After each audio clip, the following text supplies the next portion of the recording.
Boy, it's bright out here. I want to thank my cousin Christy for giving me the idea of doing a little more filming during the day, kind of while I'm on the go. And so today I have a little errand to run.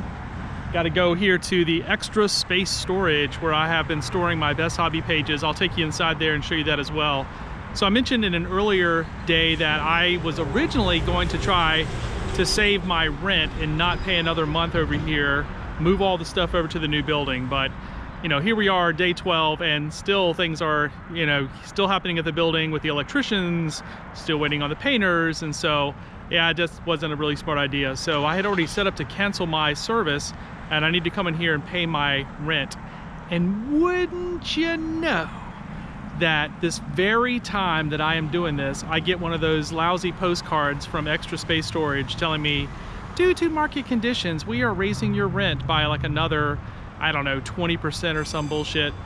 I know that many of you resellers know this, but if you ever get into any of these big chain storage places, their whole business model is get you in cheap, and about every 4 to 6 months, they're gonna mail you a postcard that says that their rent is going up.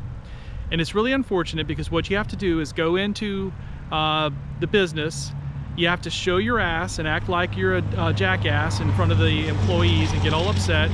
And then they will agree to go in and adjust the rate. And instead of going up by like $100 or $60, whatever bullshit they try to do, they'll bump it up by like $20 and they'll say, oh, this is the best my manager says I can do. So anybody who doesn't believe that this stuff's negotiable, I have been in this place for about 3 years, maybe 4 years, and I have had this happen to me about half a dozen times. It's very annoying. It gets my blood pressure up because I have to go in there and act like I'm a jerk, which is not my normal mentality. But you know, you just don't want to be pushed around by this bullshit. And it's just an automated thing. It's not like somebody inside this office is deciding, oh, let's put Spengler's rent up another $50 this month. This is just their business model, and to me it really sucks. So go out there and find you some local storage units that maybe have a different business model. So let's go pay my bill. All right, wanted to show you the storage unit because probably by the time I get around to day 30, we will not be at the space where we will have emptied this out. So you'll kind of miss seeing this, but probably for, gosh, I don't know how many years now, maybe it's again, 3-4 years, I have been renting this 10 by 15 unit. You know, they started off like at maybe $75, and I think now, as I mentioned, I've been fighting them. I think my last payment was $130.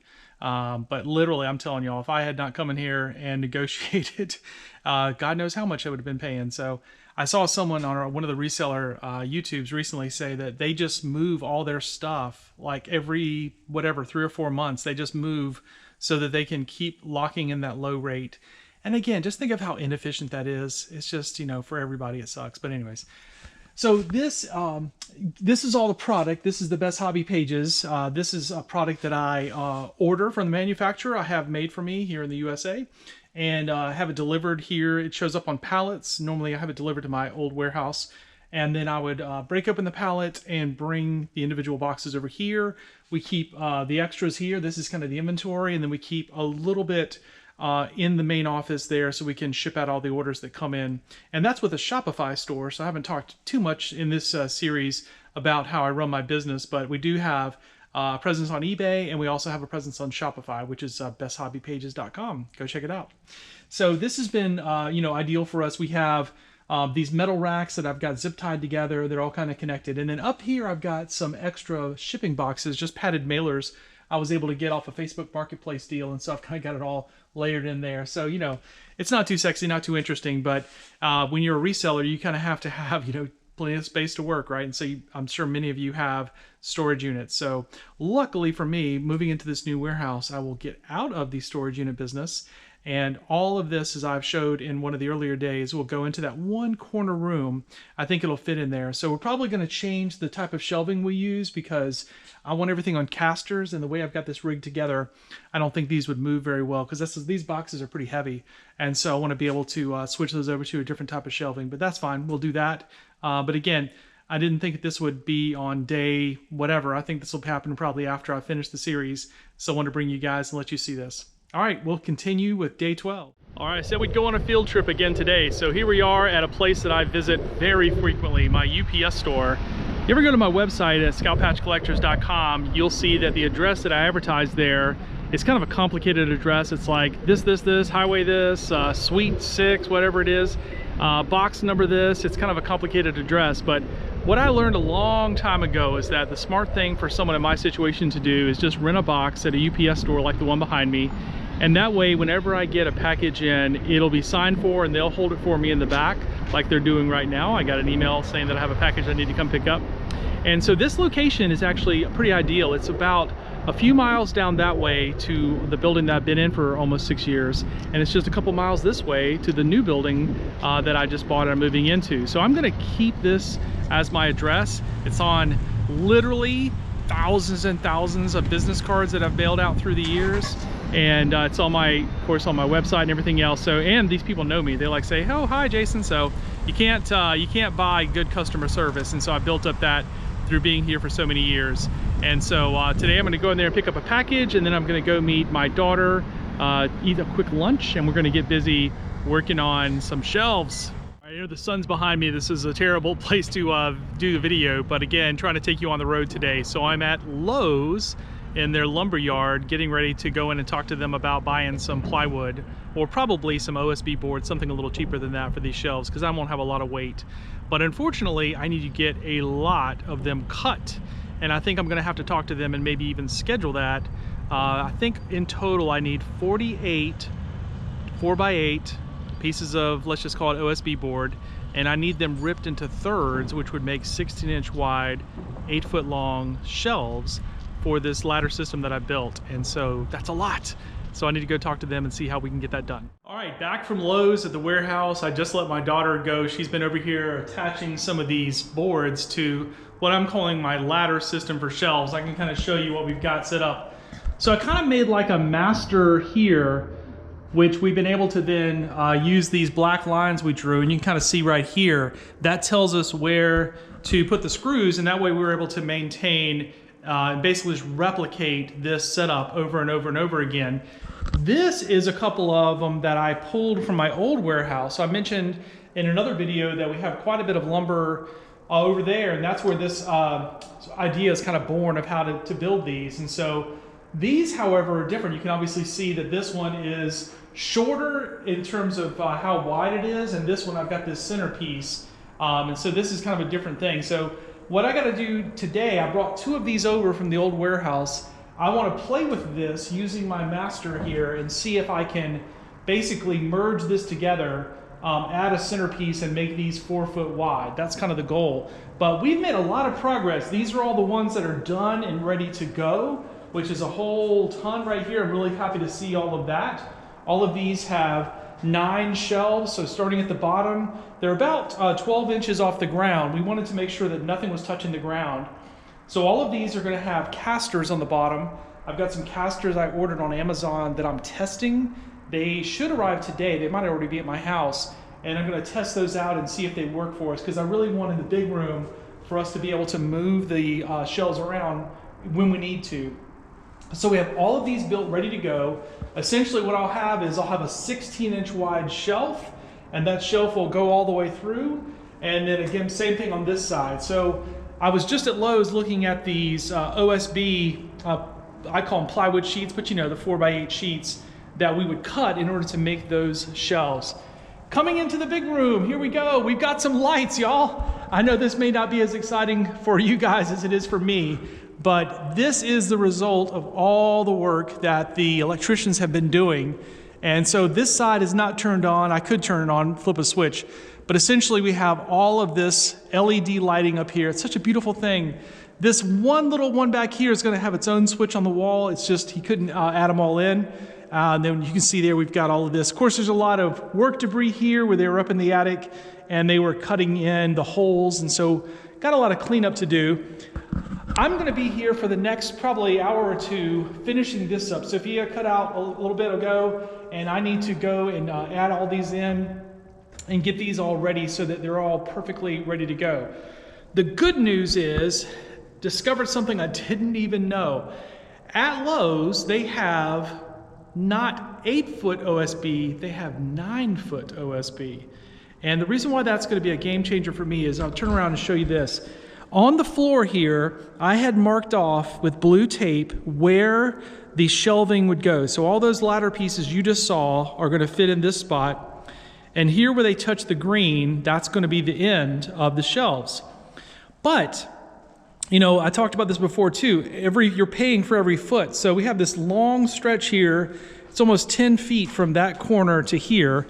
And so I really wanted to inch this out a little bit more. I wanted the shelves to come out a little bit more. And now I have figured out how we're going to be able to do that, because instead of using 8-foot OSB, I'm going to use 9-foot OSB, which means that in between these sections is going to be about 4.5 feet of shelving. And that's going to give me a run that'll be, instead of 32 feet, it'll be 36 feet. 9 times 4, if my math is right. We'll go all the way there just a little bit further. So I'll have a row there, and over here, have another row of 36 feet of shelving. And then over here, I know it's a little darker over here, we'll have some shelving that's going to be not as long. This will be about 24 feet. And so this will be made with some 8-foot shelving pieces. What we tried to do with the lighting, you can kind of see, and again, I apologize, it's so messy, but we'll get that vacuumed up. It was very important we put the lights right in the middle of the aisle. So they lasered everything and got it zeroed in. These are our workstations against the wall. That's why those are taped off to show. And again, lighting here. So there was really a lot of planning done in arranging the lighting, because you're only going to do that once. And obviously you want to do that when nothing else is here. All right, now you want to hear about the critter up in the attic. So I closed off the other day telling you guys that we had this little bit of excitement. One of the workers came down and said that he had found some little presents that were left behind by an animal, and that he thought he had seen it scurry away. And I was like, oh gosh. So I got on the phone this morning and found a local, like pest control place that advertised that they also dealt with wildlife. And so I called them up. There's a crow flies here just right over here, like maybe a mile away. And talked to the lady on the phone, and so for I think like $75, they would come out and kind of give you a quote thing. Originally that was going to be on Wednesday, but then she called me later and said, oh, we got a person here, he's in your area, he can do it. So he came by. So 2 guys came by. We got up in the attic. The first time I had been in the attic, both sides of the building, because there's like a wall in the attic that separates them. And we went on the hunt, and he knew right away it was not a possum, it was a raccoon. Hopefully his name was not Stuart. The raccoon was in my attic. And so we went around and looked and looked and looked. And what of course we didn't find the raccoon. We were looking to see possible places where the raccoon would be getting in and out, because that would be kind of a problem, right? And so after, like an hour of looking around the outside of the building, being all over the attic, going all over the guy told me that his, sort of professional opinion is that this was an old infestation. He can't see anywhere where the animal would be able to get in and out, and he thinks that this might have just been some little turds that were left behind at some point. And so, I have not heard any scurrying around since I have been here. And he said that with raccoons, it's real obvious, he said, because they scratch up everything. They leave lots of marks. Like, you would know if a raccoon had been bumping around up there. And so thank goodness. I was like, the old ecology director of me was like, oh, we can't kill the raccoon. We have to like trap it and save it, which I think that would have been the plan. But it turns out now the plan is I just need to get some disposable gloves, go back up in the attic, and pick some pieces of raccoon droppings from my attic. It's just this one little spot. He said that raccoons are kind of like humans. They find a spot they like, and that's where they kind of do their business. And so there's one little spot over there I got to clean up. And then we talked to the electrician guy, and he kind of confirmed that he wasn't sure that he saw something. I think that the way both of them described it to me was, if you have a headlamp on and you're kind of moving your head around and there's like beams and stuff, a lot of times there's little shadows, and so it can make it look a little skittish, like there might be something there. So he confirmed that he wasn't sure that he saw anything, but this all happened right after he saw those little turds, so he might have been looking for something.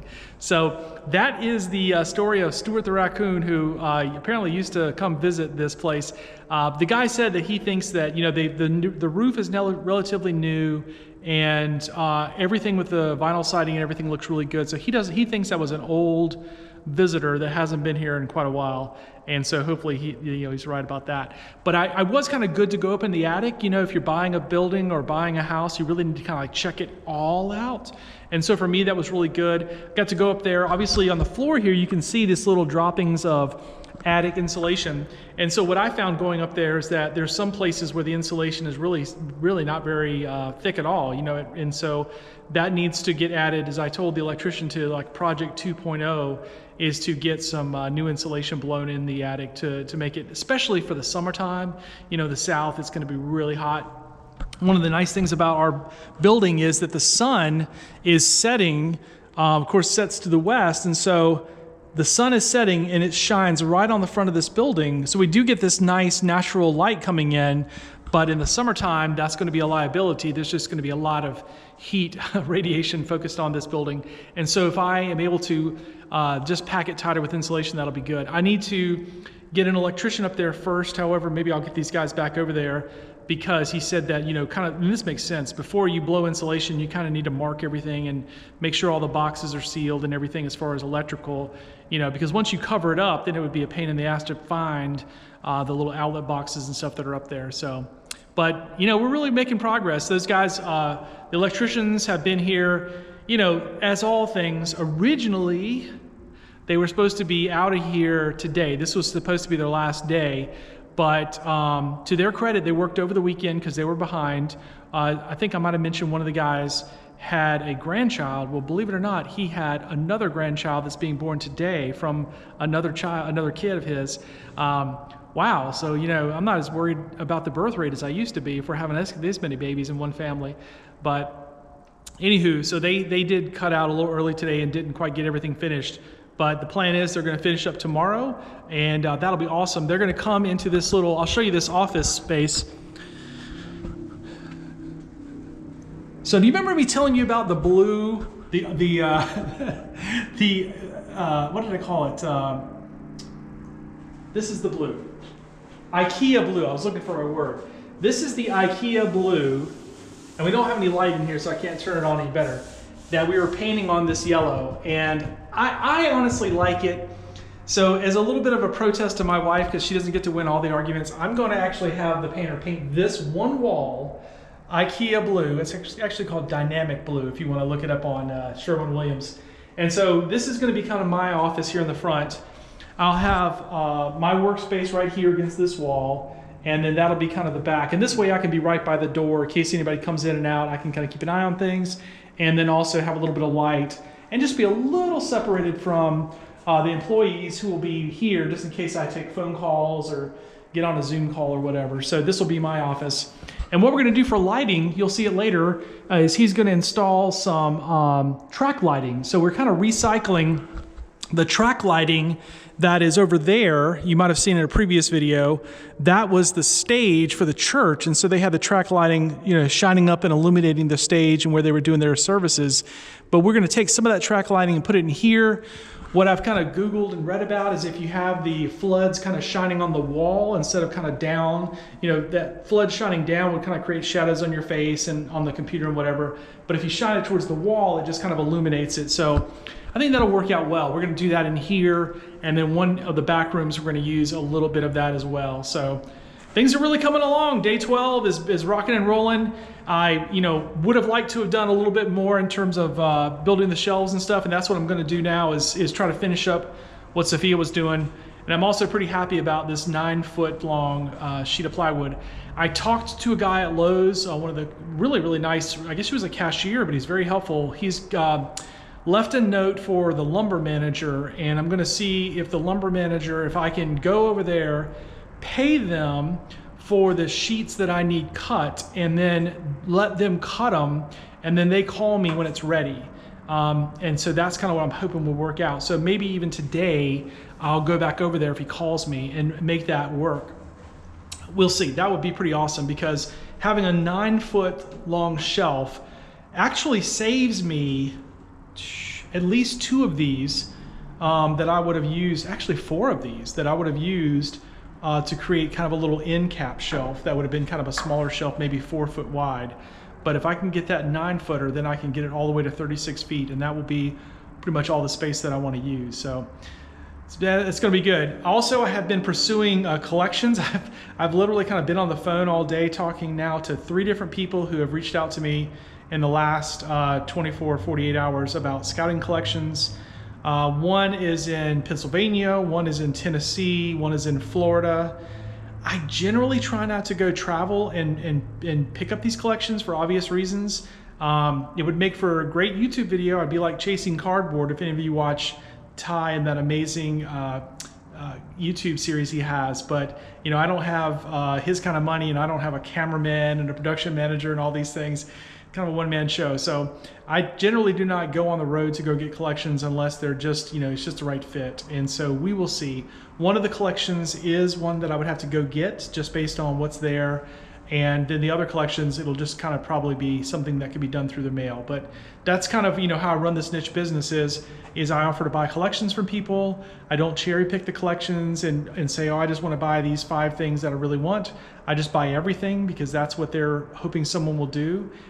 These are usually situations where someone has passed away and I'm dealing with a family, or in some cases I'm dealing with one of the guys. His dad was a professional scouter, and he is now 75 years old, and even though he has grandchildren and stuff, nobody's really into scouting right now, and so he'd like to see, you know, the collection sort of stay in scouting, and versus not knowing what'll happen to it on the other side. So anyways, keeping the business going.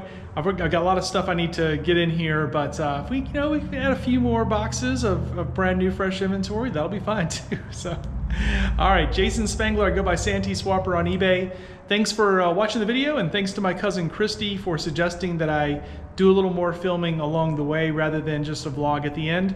It's a little shaky, I'm sure, so maybe it's not as easy to watch. I don't have a gimbal or anything, but I'm trying to make the best of it.